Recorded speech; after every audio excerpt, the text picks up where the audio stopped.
Quick disclaimer. Opinions of host and guest do not represent the views or opinions of Functional Movement Systems. Always consult your physician before beginning any exercise program. This general information is not intended to replace your healthcare professional. Welcome to the Movement Podcast. This show is all about movement. We tackle it from different angles, bring on guests, answer questions, go on a few tangents, and give practical advice, giving you guys a better idea of how you can optimize the human body to be the best it can be. Let's preview what's coming up in this episode.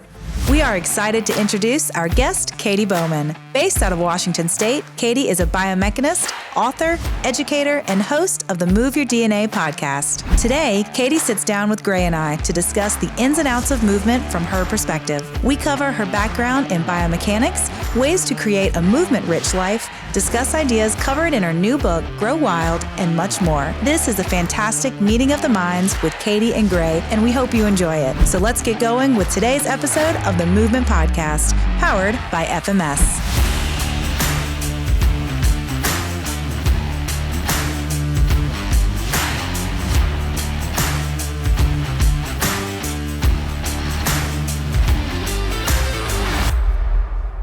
Katy, thank you so much for being here. We really appreciate you being a part of the podcast today. This is the Movement Podcast, and we try to bring on professionals that we think can really contribute to that topic. I will say that to introduce you to our audience, you are Katy Bowman. You are a biomechanist. I had to practice that a couple times, actually. But you are also an author of 9 books, one of which is most recently Grow Wild, which I've had the privilege to have a copy of over the past few months. And I've really enjoyed it. You also have a super successful website where people can reach you, and we'll give all that contact information at the end. But I wanted to talk specifically about Grow Wild to get started because I'm actually a mother of 5, incidentally. I just moved in with someone, and I have 3, he has 2. So now it's a joined household of 5 children, ranging from 11 years old to 5 years old. Exactly. So, but I got this book right in the transition of us moving in together into a new house for all 7 of us. And the cleaner, the OCD, the mama in me wanted to be very protective of A, the house, and B, everyone's safety. And so I kind of found myself putting up these natural guardrails of what is only to be explained as children's movement. You know, their normal play activity was kind of being stifled by my want as a mom and homeowner to kind of protect them and the house. And so I realized through your book what I was doing to their development, especially, you know, the younger ones. And so I just wanted to tell you right off the bat that this kind of changed the way I've been mothering the past couple of months, and I'm really thankful for it. So to get this conversation started, here at FMS and with Gray, we kind of go into this idea of moving well and making sure that movement is proper. And then you kind of take the baton with the moving often. So with your new book, Grow Wild, the Whole Child, Whole Family, Nature-Rich Guide to Moving More, Move Your DNA and Movement Matters, I think this is a conversation that we're going to have some great tidbits for everybody. So, Gray, I'll hand it over to you. Well, I think Katy gave you permission to relax a little bit. Now, she comes from CrossFit, so if they'd been out in the backyard swinging kettlebells, you wouldn't have had a problem with that. Nope. But they're jumping off the couch, doing a little plyometrics, and it's a bit of an issue. But I have enjoyed your books as well because, and this is a big compliment. The way Michael Pollan writes about food is how you write about movement, and that clarity, that common sense. And you impress me as a biomechanist because most biomechanists concern themselves with a specific maybe sport or physical attribute or way of analyzing something.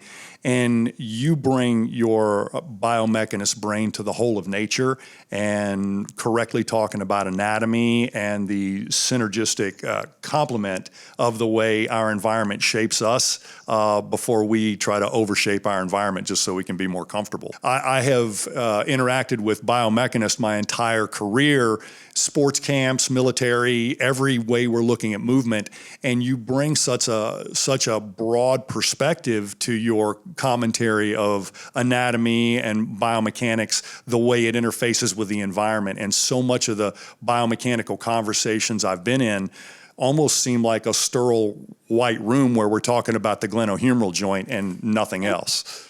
I am a biomechanist. I like that glenohumeral joint. It's just that it's not in a vacuum, and those biomechanical laws keep going outward to the environment that glenohumeral joint is in. And I think that it's just been too long unconsidered, some of these bigger pieces. They're still pieces. I still tend to think in pieces, but I also like to think in terms of integration as well. And so I got to ecology through biomechanics. Some people get to biomechanics through ecology. So it's just about how many questions do you want to keep on asking about why something works the way it works, why something is shaped the way it's shaped. So I've never found it to be a limitation, and I know I'm just myself. And I am surprised to hear that biomechanists don't think outside the joint more often, but maybe they do. Maybe. I think the classic training makes you get the specifics right, but very often the answer isn't in the specifics. I mean, Aristotle said the whole is greater than the sum of its parts. We know very well how to measure the parts of movement right now, but my entire passion has been we don't often measure the whole of signature. We rely on your intuition, your eye, the Pilates instructor, the yoga instructor, Erwan, Pavel swinging a kettlebell. All these people have this great template of movement in their head, and they can coach you through it. But, we've got an eye chart, and we look at that eye chart and it tells us what our vision is like today. And so many people tell me about their workout and expect me to assume their function. I'm like, no, it's just much easier to check. And the way we try to check function is not by looking to see if you're optimized. It's looking to see if what you're doing is sufficient. So, and that's I heard that brought up in, I think, Grow Wild, is that, nature doesn't need you to optimize anything. It simply needs you to choose favorable over unfavorable in every one of your movement behaviors, and everything will be okay. Yeah, I mean, that is true. I mean, I think in this emerging idea of optimal probably comes from the idea of, wow, we haven't really been moving to our capacity, like not even close to our capacity. So the idea that, I wasn't at my, like sort of a baseline capacity, I'm going to optimize, but nature again isn't necessarily about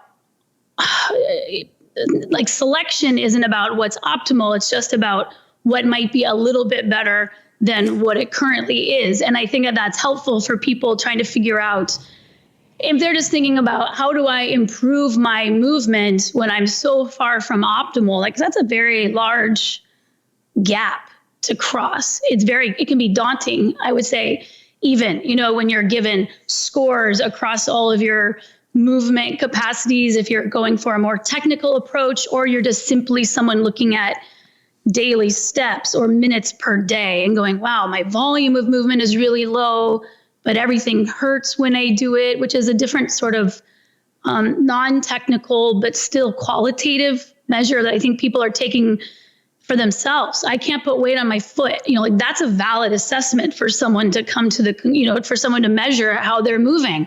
Can't move that, period. And so when they're figuring out how to orient going forward, the idea that they're trying to hit these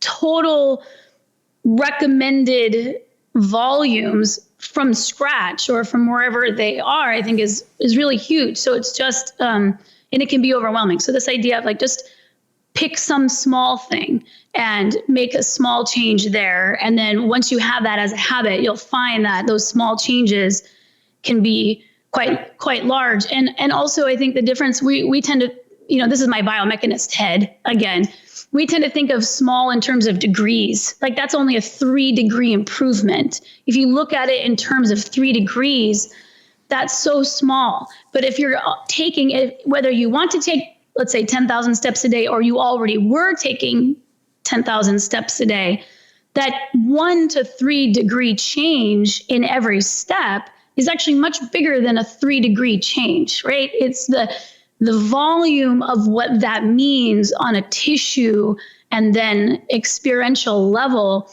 is actually much larger than the 3 degrees that we chose to measure it by. And so that's why I think for people trying to make improvements to their movement, their movement diet, if you will, how they move throughout an entire day, to recognize that those seemingly insignificant changes add up into loads, hours of loads that are quite transformational. So don't underestimate the small stuff, I guess. No, I think that's great advice, and so much of the language of an active life draws from the conversation of exercise. And I consciously try to avoid turning every movement discussion into an exercise or a corrective opportunity, when really you and nature just have to have a little more friction between you, and you'll be fine. Yeah. So I do consciously try to get away from turning every movement solution into a prescriptive exercise. The flip side of that, the clinician side of me says, if you're going to use movement as medicine and we don't take the time to dose it, you may as well just pour out a handful of pills and take whatever you feel like too. So exercise used in a goal to, say, remove a risk factor or reestablish a minimum competency, it does not occur randomly. You do have to be strategic in that. And the one criticism I have in clinician is the people who are great hands-on keep their hands on you too long. And the people who try to fix it with exercise only don't understand sometimes if you could reset yourself, you already would have. So sometimes getting that one stuck rib moving changes the way you breathe for a week, and you can take it on after your own. And I find a lot of people, consumers, not knowing, do I need to adjust myself or do I need to let somebody else adjust me? And what we're trying to say is that is not a solitary conversation. The minute you get adjusted, you need to reinforce that adjustment on yourself. And I think we would have a much better perspective in rehab if we did realize we gotta work tissue sometimes, but once it's started, take your hands off the lawnmower and let it do what it does, Yeah, I agree. When you're dealing with instructing the general public in a movement modality or a movement task, I'm just going to throw this out there. Do you try to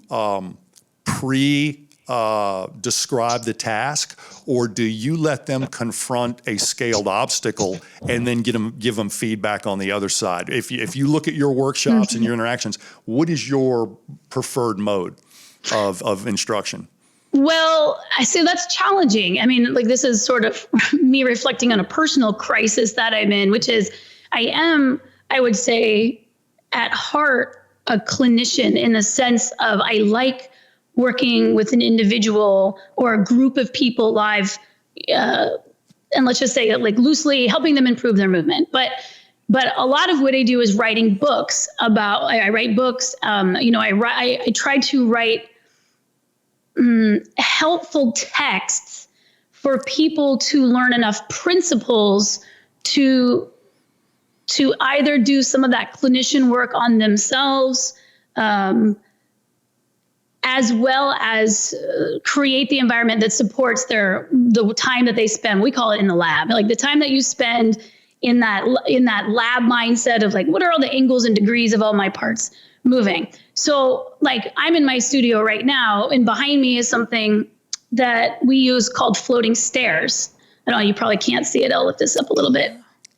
So I see. Basically, chair rungs suspended by a chain, so they've got a wobble or effect. Okay. Yeah. So they are planks of wood that are oriented in a staircase, but they're just connected by chains. So they shift forward to back. They shift right to left. They're unstable in the transverse plane, so to speak. And what I would say is, I want you to just, and it's sort of like the way we approach a daily task. I want you to get up the stairs and down the stairs. And that's just the first level of it. And usually when I'm in a live setting and these movement experiences are happening real time, these movement experiments, I'll just say, just try this, because I don't want to lead you into thinking that there's a way that you should do it, because that's not how we approach doing anything outside of that, right? Like, I got to get my newspaper in the morning. I'm not thinking about getting my newspaper as an exercise. I'm just getting my newspaper. And maybe we'll talk later on, like, that's what makes the difference between exercise and physical activity and movement. These are clinical terms that we are using sort of interchangeably, and they are muddling the waters. And I think they are making it harder for the general public to move more, because we're sort of taking highly technical experimental language and then placing it on everyday living, like going out and getting my newspaper, bending over and picking up my baby, right? These are just tasks that have nothing to do. They're facilitated by our movement, but they are not exercise or even physical activity centric. Like, that's not the purpose. The purpose is life. You know what I mean? It's just moving and succeeding in life. And so getting up the stairs, I mean, everyone will walk up a few stairs every day, steps into they're going to negotiate some steps, but they probably haven't thought about what they were bringing to it, or how what they were bringing to it was relating to their physical experience. So I do have an assessment for getting up the stairs. My clinician's eye is taking in all sorts of information when I watch them go up the stairs. I see, wow, 2 hands on the rungs, like the rails are being gripped by 2 hands. I can see that someone chose to always take a step up with only 1 foot. They want their right foot all the way up, or left foot, left foot, left foot. They don't have a natural right, left. I can see a slight bending of the knees, lower your center of mass, change your foot angle, all these things to improve your balance in this condition of, extremely wobbly, threatening stairs. And really everybody does that, because that's a natural response to instability. But what happens is there's a scale of response. That scale of response relates to your experience with unstable surfaces.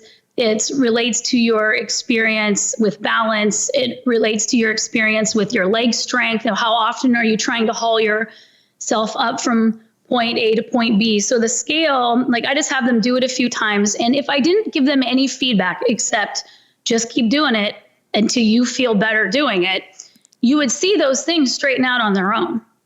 I'm glad to hear you say that. That is the self-correcting nature of having the perturbation, the wobbly factor, and the feedback is good. You also said one other thing there that almost started the journey that Lee and I had into looking at qualitative, measurable aspects of movement. And that was a study that came out of the military, done by a researcher named Napick. And he realized that a large accumulation of injuries in physical conditioning in the military weren't attributed to tightness or weakness of any one body part, but people who demonstrated more left-right asymmetries seemed to cluster more around those injuries. And the risk factors we've recently been talking about and trying to share are those whole movement signature captures of a big left-right difference, or a movement pattern like hip hinging or ankle dorsiflexion that you just don't even use anymore. You've figured out an alternative. And when you've amputated a large functional movement, one of the ones that are necessary to go from like the floor to standing, the neurodevelopmental sequence, when you lose one of those or have serious left-right asymmetry, you are already at greater risk and probably less self-aware than you would be if you didn't have those. So everybody makes the mistake on the stairs or in the other type of tests we do. The ones that self-correct at that sort of linear slight improvement seem not to have the major movement pattern amputations or the major asymmetries. Whether we can explain them or not due to a mobility or structural issue or something, it doesn't matter what it is. The fact that you are categorically missing a movement pattern or seriously asymmetrical predispose you to almost a learning disability when it comes to that movement refresh factor. Well, I think that's why I like both approaches. I like some time, I think a lot of my approach is creating it's really just creating a more movement stimulating environment and then putting someone in it, because I think that's what's missing are just general scenarios in our everyday life that would have coaxed out these natural movement patterns.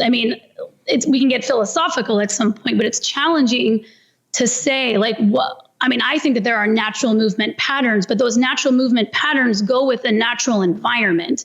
And so as we've changed and as we continue to change our environment, and as many either never develop or only have a small fraction of time in which they can develop these natural programs, we are in fact teaching and I'm in kid mode because I just finished Grow Wild, we're actually through environmental shaping sort of stalling or failing to cultivate these natural movement programs. And so since they are environment dependent, there's a lot of talk around kids in these early emerging patterns. It's do you facilitate them? Do you step back and let them facilitate themselves? But then it's also, are you ever not facilitating anything?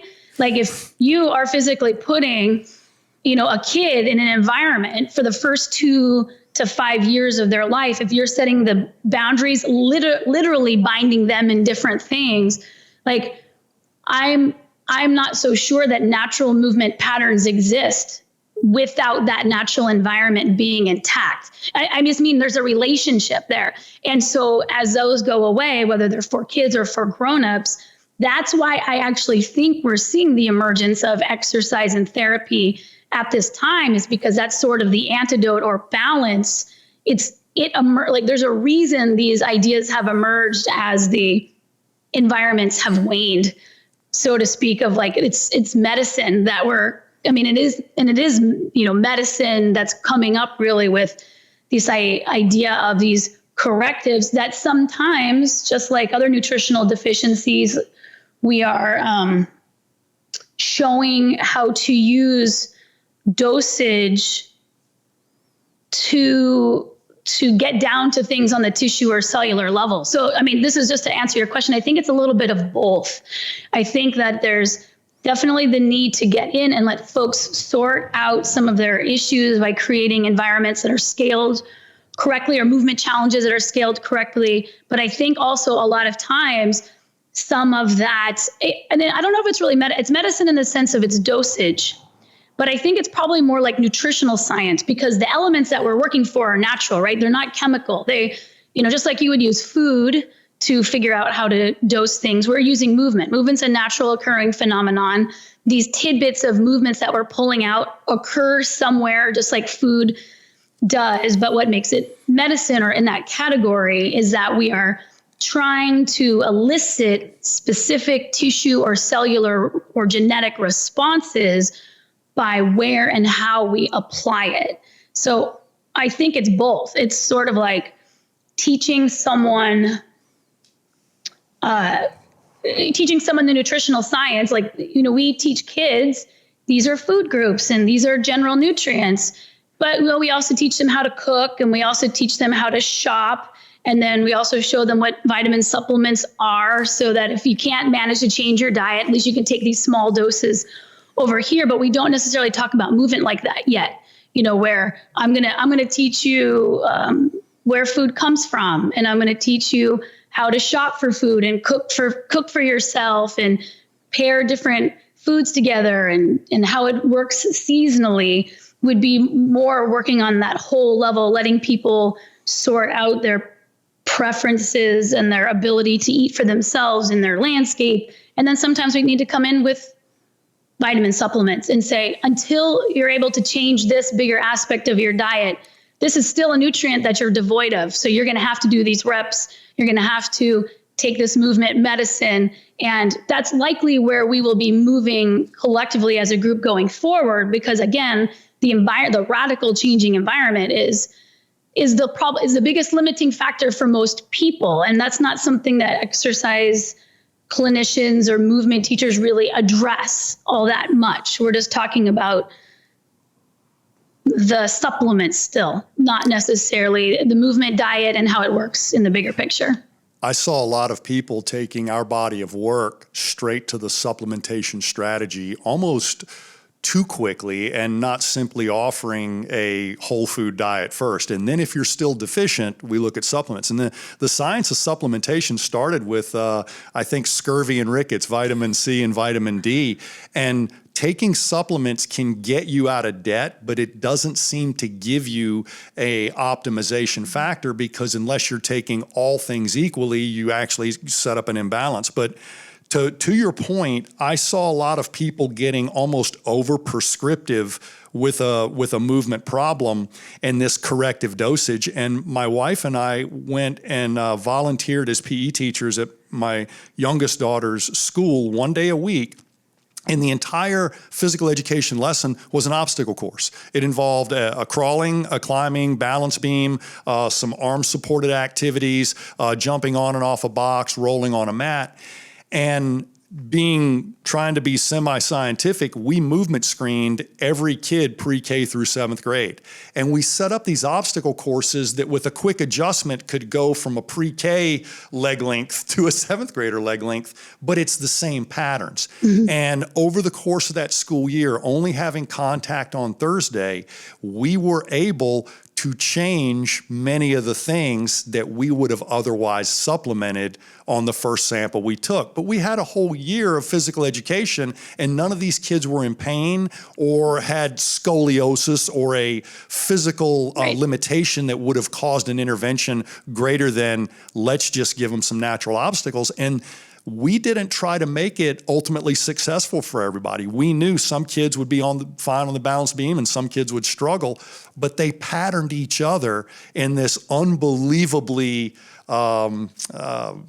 supportive way, meaning nobody had a bad experience. But what happened in that one day a week exposure to these natural obstacles is it informed the recess.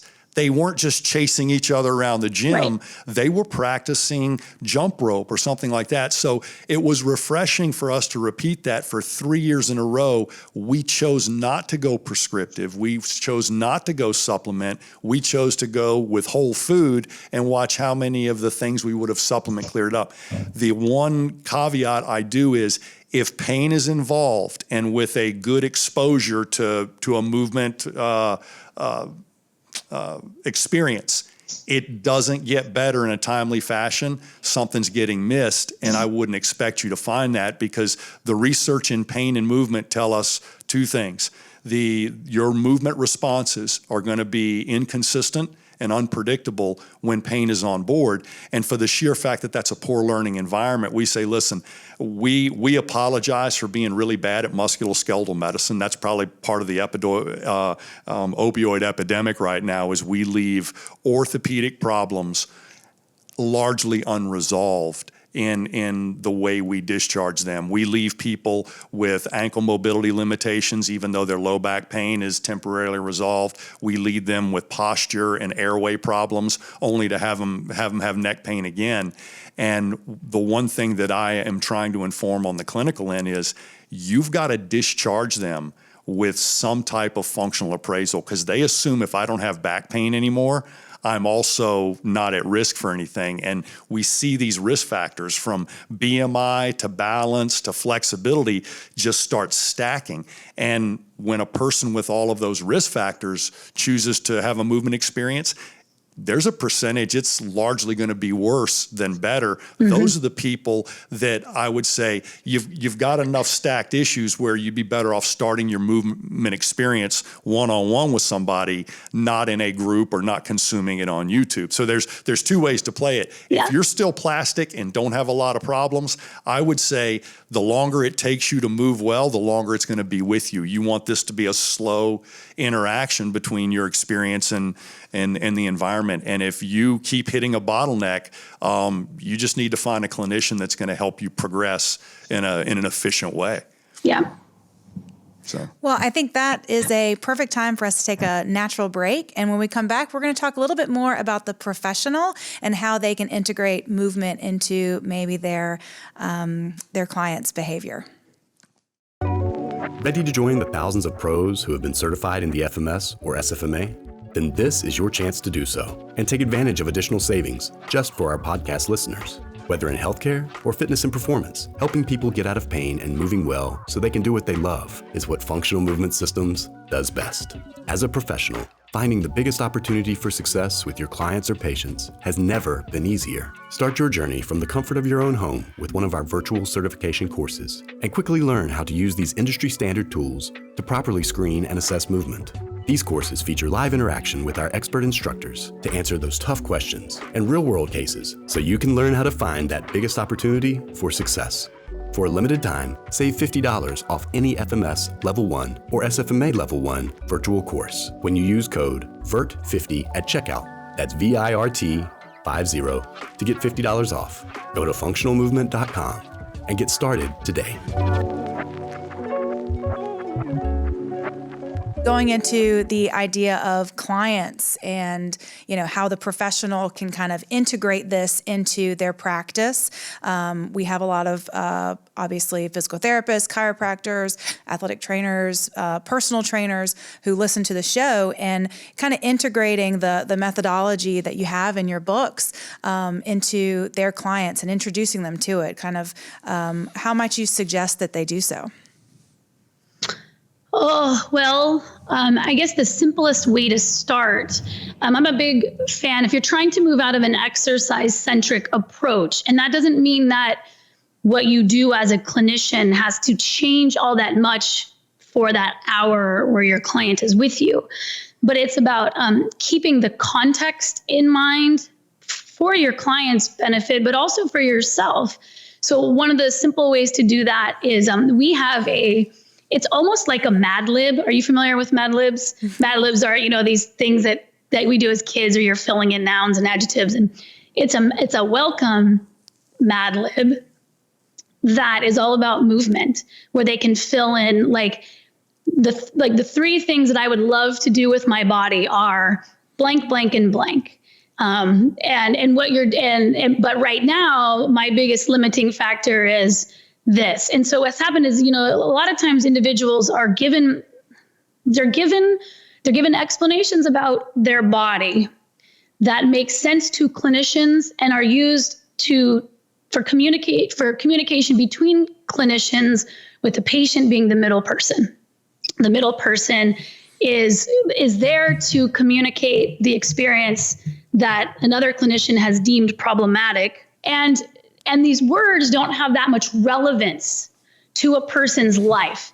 They do because they're relevant to their body. It's like, oh, I'm having, this muscle, this range of motion, this joint, right? These are all terms. Yes, we have these things in our body, but my real factor, I studied pelvic floor disorder as my graduate work. So the idea that I can't pick up my baby, that's a much more compelling reason that this is an issue for someone versus I have a separation in my pubic symphysis, right? You can narrow it down and pinpoint the language, but the fact that someone can't walk and be with their friends, they can't go out and have a good time, these are the relevant things. So to ground the reason that they're there, put it back on them and their life and the ways that they would know that they were getting better. Okay, so maybe I still have this abdominal separation of this many millimeters, but I can pick up my baby again. So when we keep it about the test and the measure, it makes it very hard for anyone to once adhere, to stay motivated, to make it bigger than the test. Like we're sort of gone into this teaching to the test mode, and everyone's sort of hyper focused on it, and we've forgotten the reason of life, that people would move in the first place. So like that's a simple way.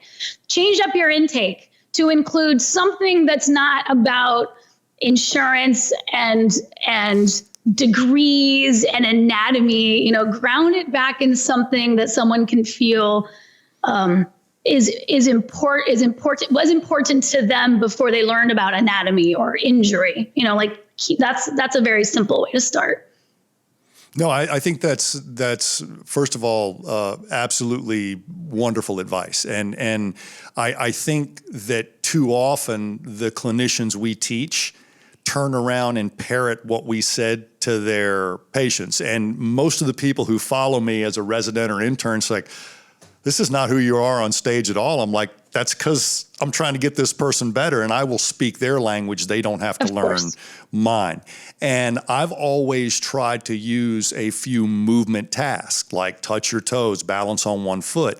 We can easily make these reliable tests, but for the most part, I really want to see their first response to my questioning that. And we've had some interesting experiences movement screening people, because we've watched people's heart rate variability as they're getting ready to do a movement test. And the funny thing is, it doesn't crash when they're failing the test. Their subconscious mind already knows they can't cover a deep squat.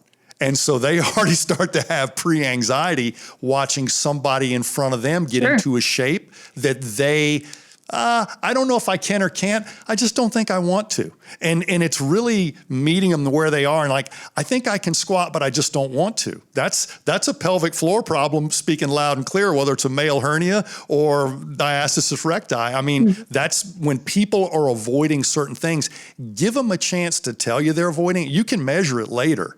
And that's very important. The other thing is, with the sedentary population right now, Katy, we do a lot of soft tissue on T-spine, on the breathing mechanism, and on the hips. It's just an occupational hazard of sitting a lot.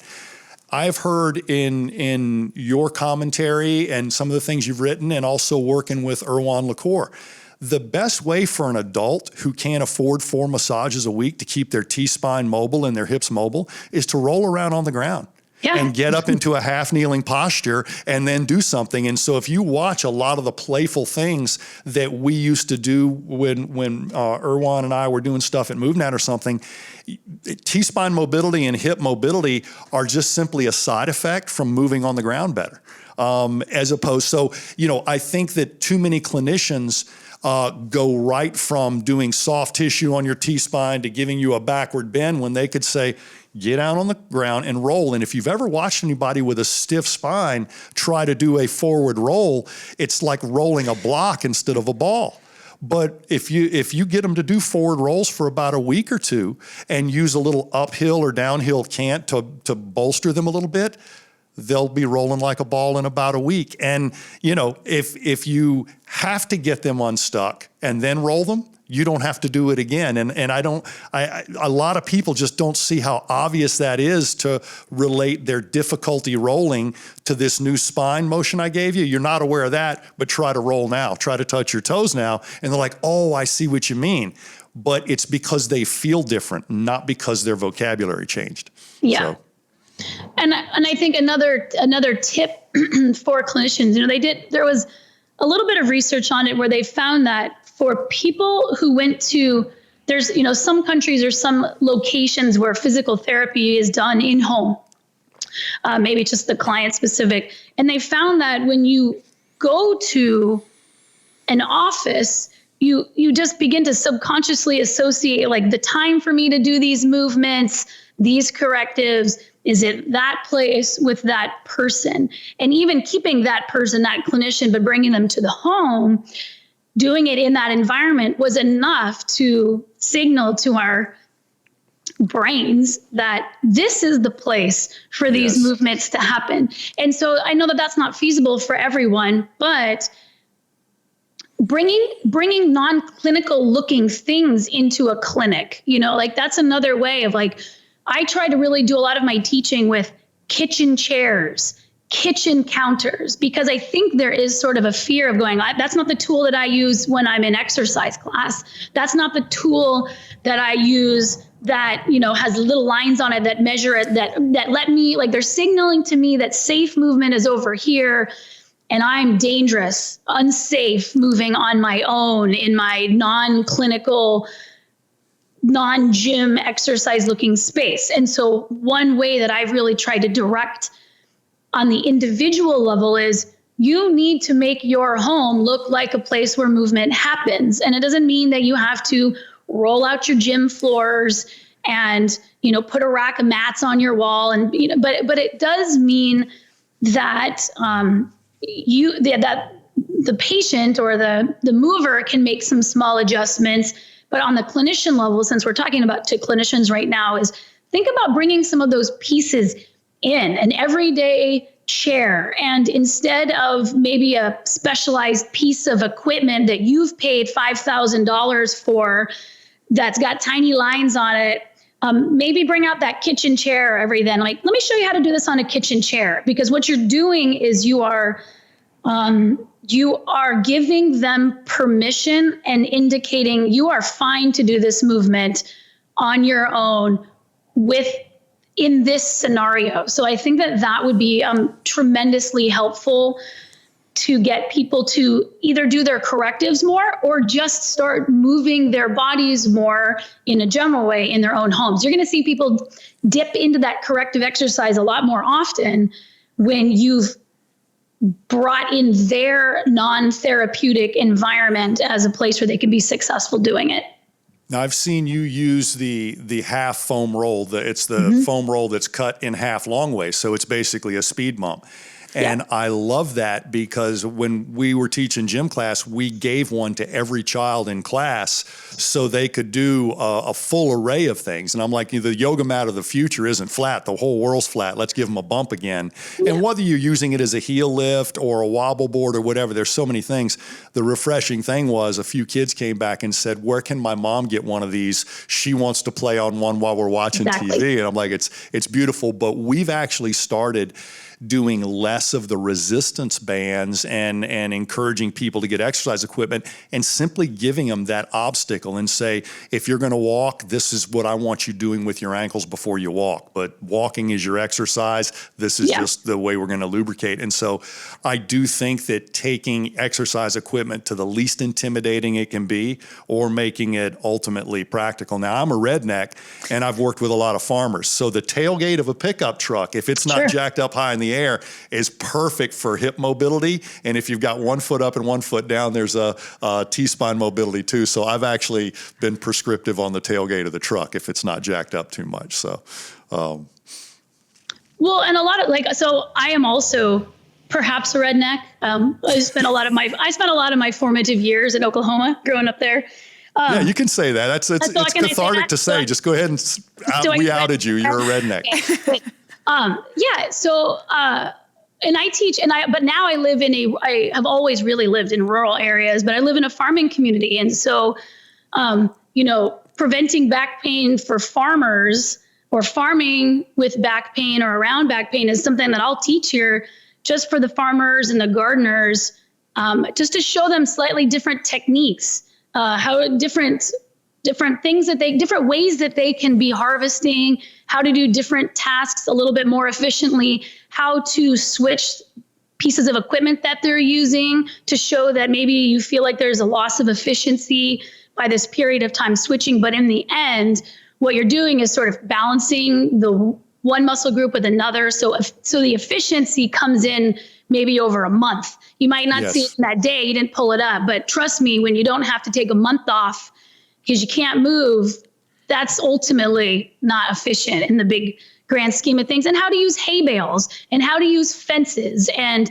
when you go out to that turf and you realize this is where people live, how can I make their corrective or their education or their movement match what they want to do with their body and their lifestyle, it's successful. It breeds a lot more success than asking someone to come in to do this thing that, again, just by appearance feels so drastically different from the rest of their life. Movement right now feels so drastically different from the rest of our life. And that's the problem that we've been facing. And we keep making it an outlier. We keep putting a bigger wall around it, a higher wall. It doesn't feel penetrable. And I think that it's going to bite us in the butt. I think it already is.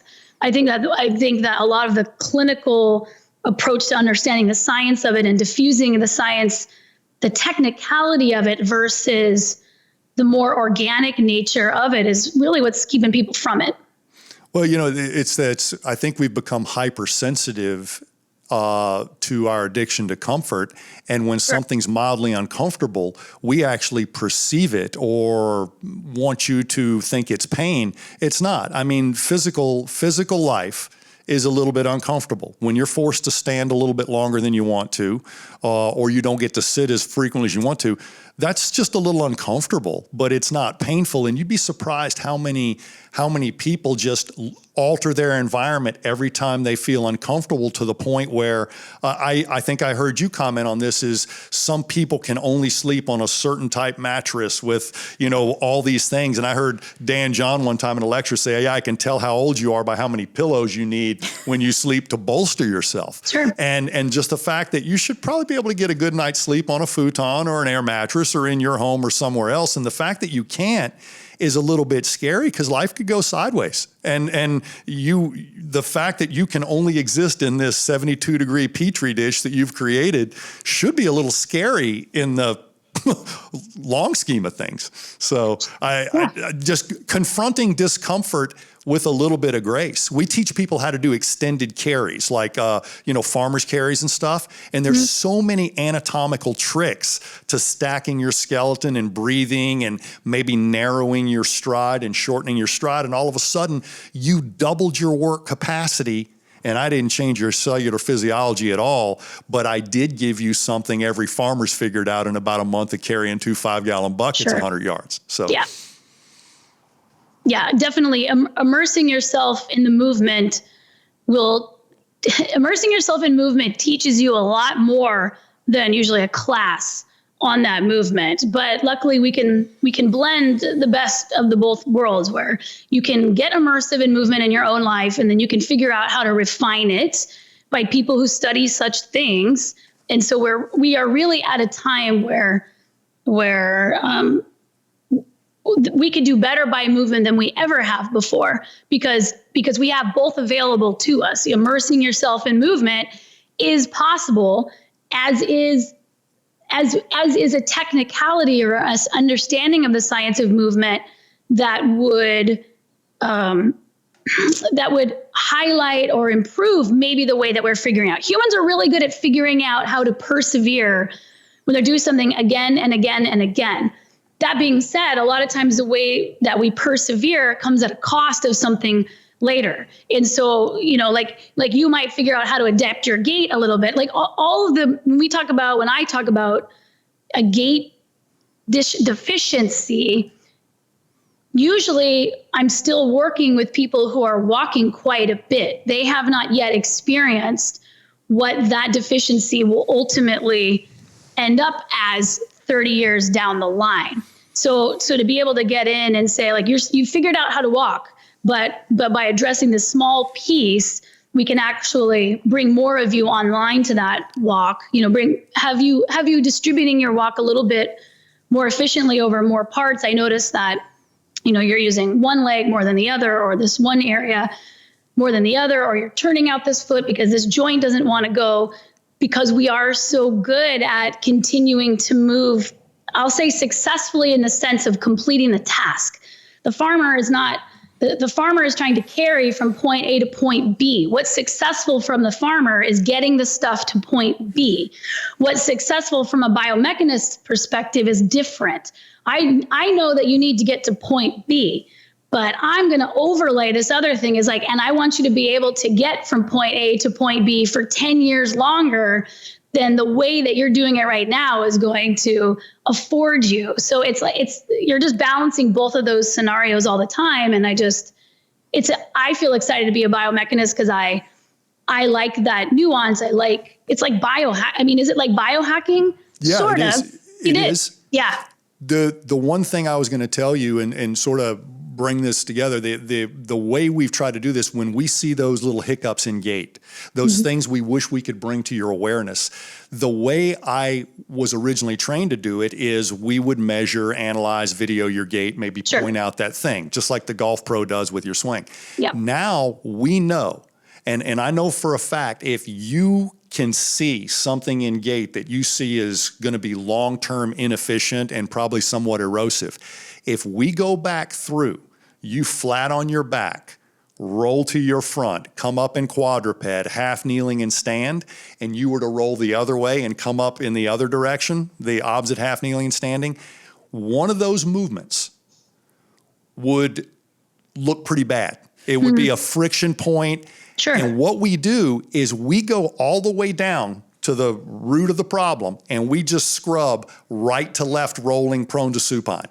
And we notice that, hey, if we get you to exhale when you do it better. So we'll just sit there and just sand that one small piece of the floor. And the funny thing is the 80-20 play that we've had when we don't have another variable on board is when you come back up to the higher level activity, the hiccup is gone, or it's gone if we squeeze it, meaning you might come back up with your same signature gait, but if we send you over to the balance beam for 5 minutes where then all of a sudden you just scrub away that habit. Whereas if we take you down that developmental place and it happens to be quadruped or half kneeling and it's not changing right there, then we go a little bit deeper and get into the joints and stuff. But I've tried to take so many orthopedic therapists and say, listen, if you keep evaluating movement as a whole, these whole pieces from lying to standing, you'll see a signature posture pattern that just needs some work. It could be we see a lot of high threshold strategy, and I'm sure that you've seen the same thing, pelvic floor, where people are in a constant abdominal brace, but their pelvic floor is lax and their breathing's broken. But we got to break the brace sometimes just to have that authentic movement come back. And we find by taking them out of a stressful level and putting them into more of a fundamental pattern and just letting them play right there, turn it into a game, have them catch a ball when they're on the back, something. It's unbelievable how just scrubbing that worst part of that sequence. And I don't have to tell you, rolling front to back is you rotating around an axis. That's what single leg stance is when you're advancing the other leg in gait. And so you are actually practicing single leg stance, that thing in gait, when you start rolling right away. And if I see your rolling looks worse than your gait, then I know your gait is actually operating without rolling. So I talk about the piece of gait that's broken is not any one part of your body. It's the rolling pattern that makes it able for you to get up off the floor and walk. Well, and to even, so like this conversation right now, this is how I went from biomechanics, I would say, all the way up to movement ecology. Because when you work with movement long enough, you realize, and biomechanists love gait. I love gait, but I also love the practice of walking. So it's this idea that, okay, they're like, what exercises do I do to fix this? I'm like, well, it's really, it's like, I can see your gait issue. It's just an ankle issue, or it's just a way of moving using this body part. You're not using it when you get up off the ground. Oh, and also you never get up and down off the ground. It's not only that you don't use it in this test. So I'm going to have you get up and down off the ground a lot. And I also noticed that, like with pelvic floor stuff, now breathing has really come into people's understanding of that's a big part of so many things that are happening core and pressure wise. So this idea of, okay, how am I supposed to breathe? And like they're trying to put the same form on like their breath and move all these parts. And that in models, like these parts need to move, but it's also like, how often are you taking deep breaths? Like most of the time you're sitting there with shallow breath. So if you simply engaged in something that loaded your breath, you would find that these parts would mobilize in response to breathing harder more often. Not to continue to just sit there and breathe shallow, but then do the exercises that would loosen the parts that just breathing more deeply, more often would naturally occur. And so you can start going, okay, we can get to the root of the problem of gait, and then you can get to the point of like, okay, the root of the problem is your developmental patterns early on when you were figuring out how to roll and crawl didn't happen or weren't fluid. But I like to go a step beyond that, going, why are you never on the floor? Like where culturally was this decision to sort of, I sleep on the floor. I sleep on the floor for all the reasons that we're talking about, because sleeping on the floor is a movement that mobilizes the body in all these ways that now, without that environment, we have to use a tremendous amount of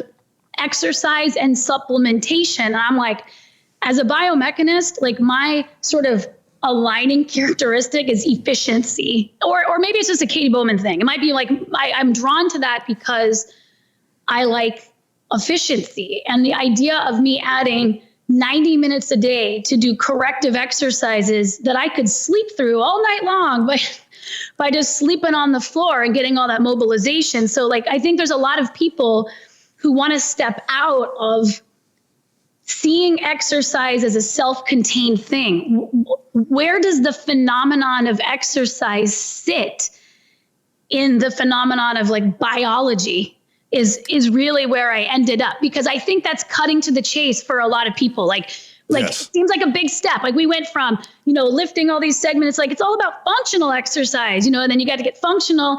And then like we keep stepping out, but I'm like, let's take the smallest and the biggest perspective so that everyone can sort of figure out how to slide that scale. And not everyone wants to sleep on the floor, but I think if a lot of people knew that ditching, a big pluffy pillow behind their head, or changing their sleep surface, or sitting on the ground instead of a chair, if they knew how much that impacted this otherwise very expensive, seemingly outside of their daily life thing, corrective exercises, if they saw the relationships, they would just opt for the easier, simpler, less expensive, more time efficient thing to consume.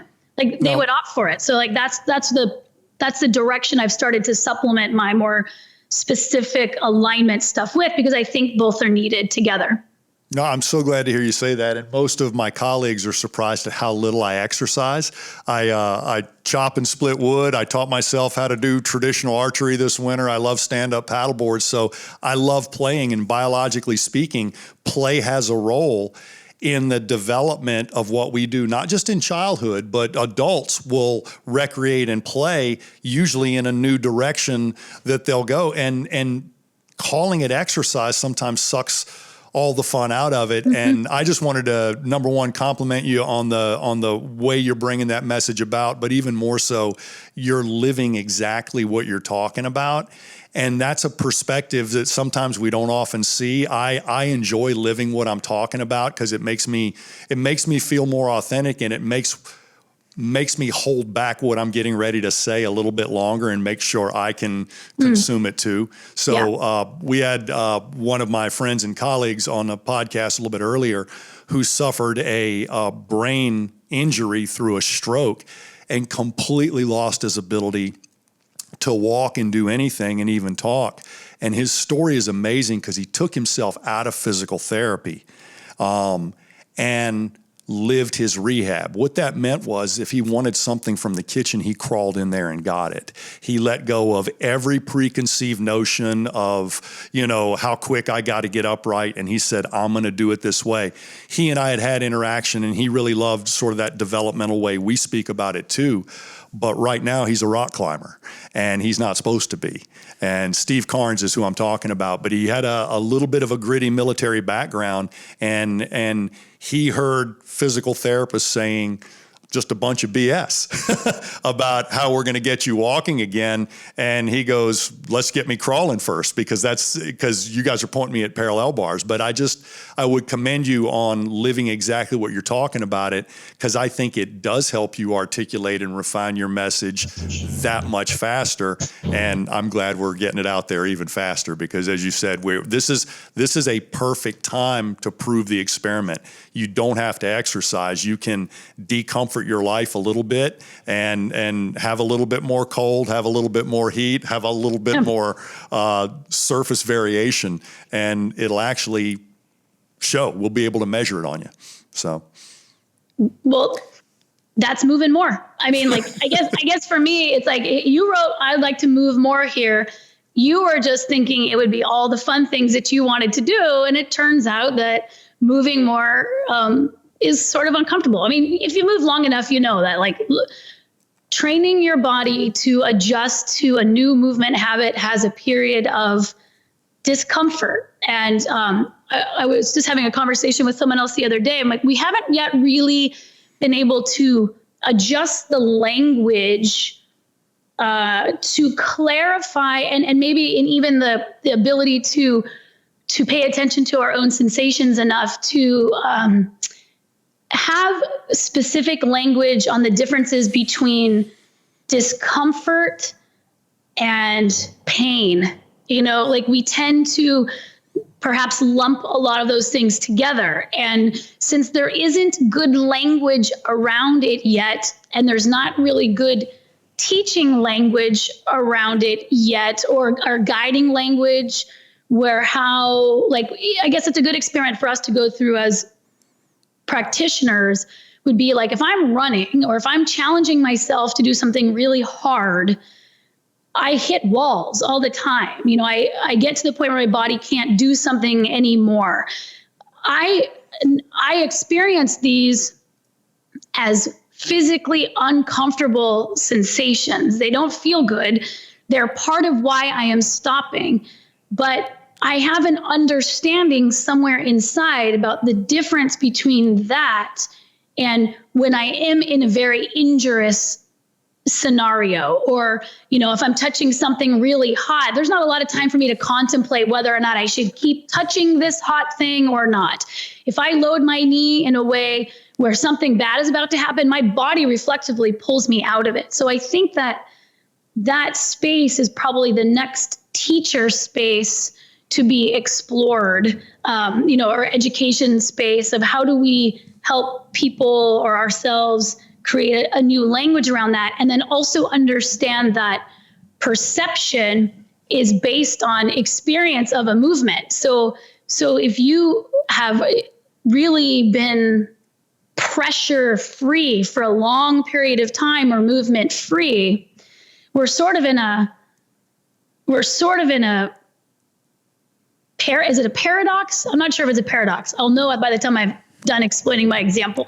We're in a point where we're so devoid of the sensations that come from moving in different ways, pressure and touch being a movement. I put that into the movement category, that we begin to perceive it as painful or problematic. So then we tend to avoid it because, yes, it is absolutely painful for us, but because our brains are able to adapt to what we do more often and sort of normalize that behavior for us to keep us in that same pattern of behavior, we need a gradual way out. So for people who are touch pressure sensitive, they actually will get pressure therapy, right? They get regular touching, and whether they're using a roller or whether they're using another person, the point is they are increasing that input of pressure related movement to the point where then they perceive it as feeling differently. So we can sort of understand that clinical example, but I think many people, because of their lack of movement overall, are very scared of movement as a phenomenon. My feet hurt, my knees hurt, my hips hurt, my back, everything hurts when we start to move. And yet movement still tends to be the thing that if you can, it's challenging because there's a lot of people who will push through pain to the point of injury. So it's not as clear as just push through your pain and emerge on the other side. You know, it's like pain is weakness leaving the body sort of philosophy. So we don't have specifics yet. We don't have those areas mapped out well enough to really guide people through. Yeah, go ahead. I appreciate the way that you want to pose those questions, because we've seen, on surveys like the personality scale, a good psychologist can ask you the same question 4 different ways to look for your consistency and adherence to that archetype or that feeling or that observation you have. And what I'm fascinated by is if we can give you that movement survey, like you were just saying about discomfort versus pain, how limiting is this and stuff like that. If we can get a survey of the way movement feels to you, discomfort or pain, it doesn't matter. And then we can screen your movement, which is asking your body a question without verbal interpretation. Right? Because you'd be surprised. We ask questions and then we watch you do some movements. And I think the people at greatest risk think they're better than they are. The people at least potential think they're way worse than they are, so they never end up pushing in the right direction. And that's why I've been passionate when we're working with athletes coming to camps or even people coming to our workshops. If we can get information about them and the way they feel about movement and the way they screen movement, it's really neat to see the way it plays out, because you quickly compartmentalize the people who need to be recalibrated by another person. They are really reading this whole movement thing wrong. And they're going to get sold a lot of medication that they don't need and a lot of surgery that they don't need. The other people, the ones that are willing to push into harm, thinking somehow it's long-term beneficial, need to do that. And the thing that emerges is if your awareness is poor and you have multiple risk factors, it's not if, it's when you're going to have your next problem. And so that's why if we can take that small segment of people off the table real quick, most of the general movement meals that you and I would scale and prepare for somebody are going to largely be very, very beneficial. But you got to pull out those people who have a pretty thick confirmation bias on what they think discomfort is and what they think the body should be able to do. You got to get them out of the group, because the 2 bad apples in the barrel really make it a bad experience for every other apple. But they're not ready for the meal that is prepared anyway. Their perception is driving their behavior, and their perception is broken horribly. And so you get them out of the group, and then all of a sudden the graph goes exactly where you need it to. So do I hear that you will be creating some sort of questionnaire now to amend your other tests to be able to sort that, so I don't have to worry about that anymore? No, I'm inviting you to help me, because I already like the way you're doing it. But seriously, I honestly think if we can bring that very wise perspective to it, if we can let you speak freely about movement, and then if we can take the smallest of movement samples, I simply need to know on a movement competency scale, is your balance below the cut or above the cut? And, you look at the history of hypertension. All right, you're one number away from being hypertensive or not. But what we want to do is find wherever that break point is with balance, with mobility, stability, whatever. And as soon as we find that break point, what we will see is these people can't get out of that hole. They can't even throw enough into the environment to get the sonar feedback back to them. Everything they throw out comes back misshapen and wrong. It's like looking at your, feeling your movement through a funhouse mirror. It is distorted. And so what I've often said is, as a biomechanist, we worry about ankle mobility because we know how vital it is. It's a frickin' risk factor to almost every ambulatory thing if you have an asymmetry or limitation. But do we ever consider ankle mobility as a sensory deprivation coming up the chain? Meaning, if you're not using your ankle mobility, what about the tensegrity of your fascial system? What about the stretch, shortening reflex we're going to get? And so with that ankle mobility, you lose an entire slice of sensory pie. Oh yeah, and you don't dorsiflex as well. And I'm almost more worried about the sensory deprivation because every step is there imprinting a habit that you think has a ceiling on it and it doesn't. We'll manipulate an ankle and do something or put you in the old earth shoes that have you almost zero heel or deeper, and within 2 weeks the problem's gone. Well, and Move Your DNA, to that point, you know those pin things that you would put up against your face in the 90s and then pull away and it would have your face pushed into all the tiny little pins. So what I took a picture of, if you look back in that book, you'll see a handprint, and then you'll see me tape my hand up and then push it into that same pin thing, that pin toy. Because what I'm trying to show is like the reason the shape of my hand comes through is because of the pixelation that's afforded by all the pins. So there's nothing really wrong with the pins if I have my hand taped together and shove it through. So we're really focused on neurology as being like, there's something wrong with the pixelation coming through, when I'm like, the pin thing is working fine. The problem is my hand's all taped together. And that's why I'm seeing this picture. We talked about ankle mobility, and I think probably you and I are close to the same age.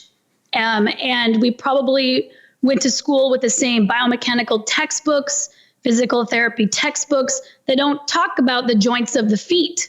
And it's listed in there somewhere. But if I look at but for biomechanically speaking, for free body diagrams, and I put one of these also in Move Your DNA, you can see that the foot, the 66 joints that are definitely part of the gait and the pixelation of what's coming in have been wrapped in clumps of tape and swaddled in plastic since people were babies. And we've normalized an entire restorative health science from starting with that condition as being the assumption that is not affecting any of these other systems. And so it's really, really important. I mean, I wrote 2 books on feet because I think that the ailments that people are showing up with would be showing up differently given everything else being the same if their feet had not been taped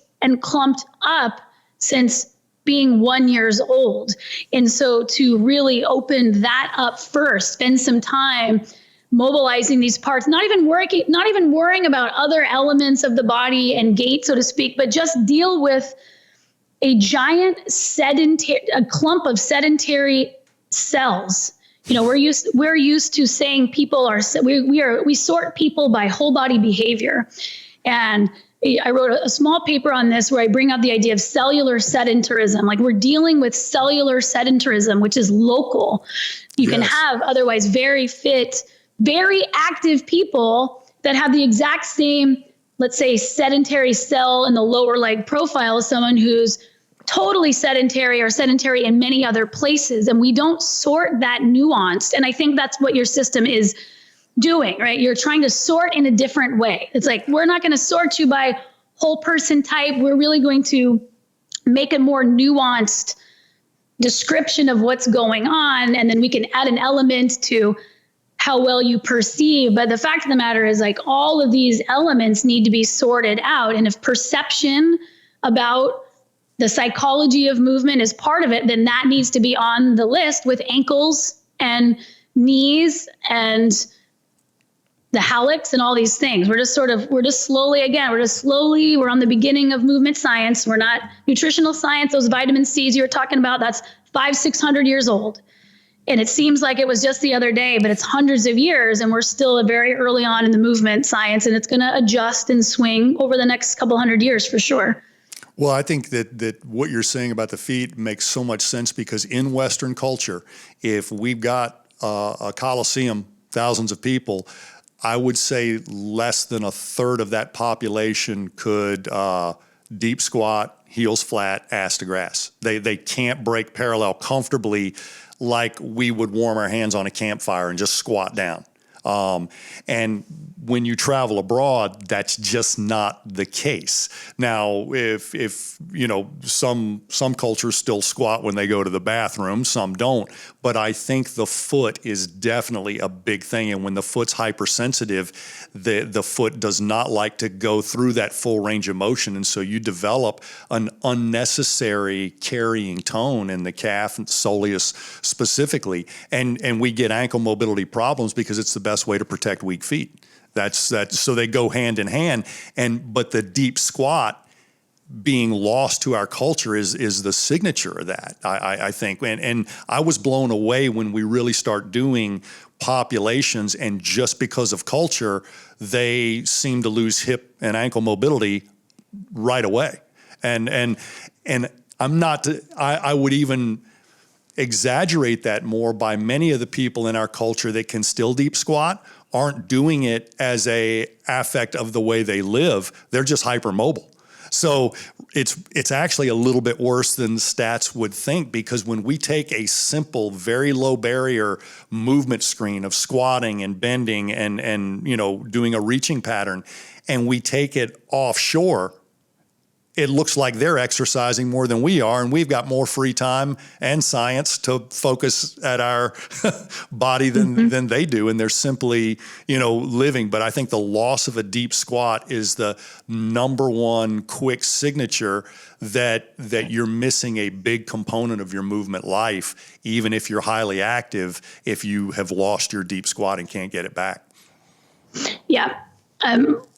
Yeah. And I think it goes for hanging or brachiating, and it goes for being able to, like, a lot of people can walk a few steps, but the ability to actually endure a walk without pain. I mean, I think we are seeing many movement categories being rapidly lost.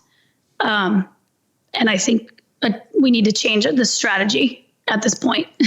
Well, if I can invite you to get into a future conversation on the questioning, I would love to take some of the things that you've come across and some of the things we tried to capture and give a person an opportunity to survey and screen themselves and at least see which category they're in. Because I think from there, the variety of activity that's out there that doesn't have to be called exercise, that can then 6 weeks from now be retested against that same survey and screen and prove to you didn't have to go on YouTube to get fit. You had to go outside, and it's measurable. Yeah.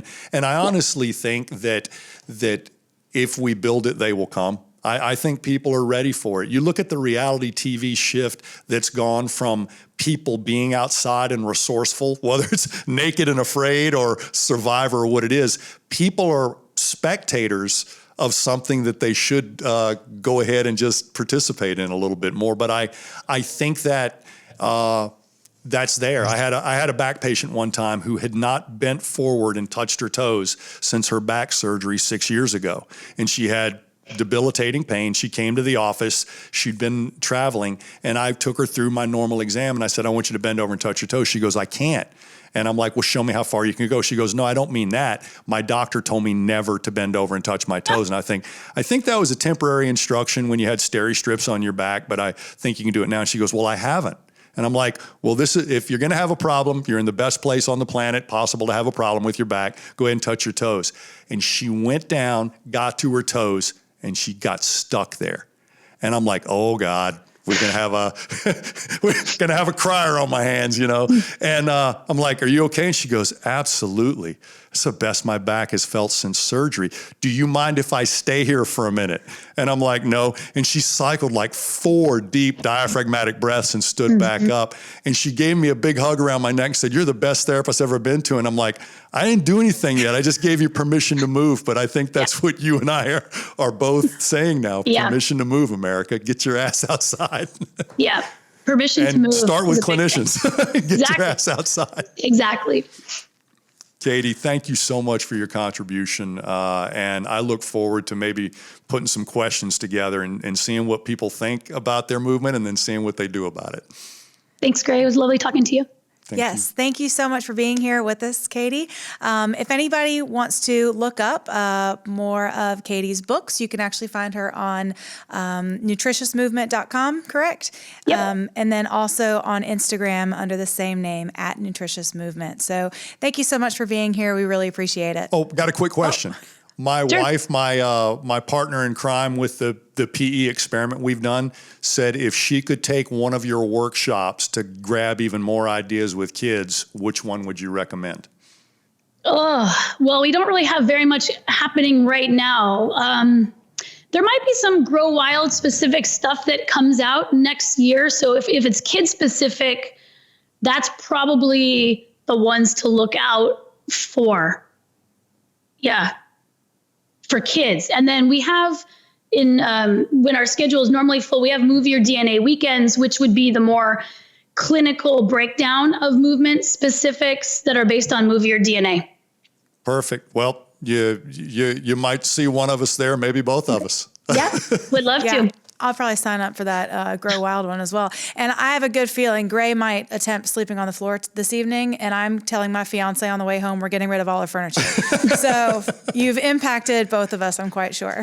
I'm good in a hammock. I'll try the floor next. Well, I mean, and it's cush. It's got, I've got sheepskins and bedding, so it's comfortable. It just adds a little more pressure. It adds the pressure that my upper back and rib cage need to stay really feeling great. Perfect. Well, I can promise you if I do try that tonight, I will be alone, but I'll let you convince the other half. Thank you so much, Katy. Thanks. Bye. That'll do it for this episode of the Movement Podcast. Thanks for listening. And if you liked what you heard, please take a minute to subscribe and review. If you want to learn more about our system and take the next step in your movement journey, visit us at movementpod.com. Until next time, be sure to first move well, then move often.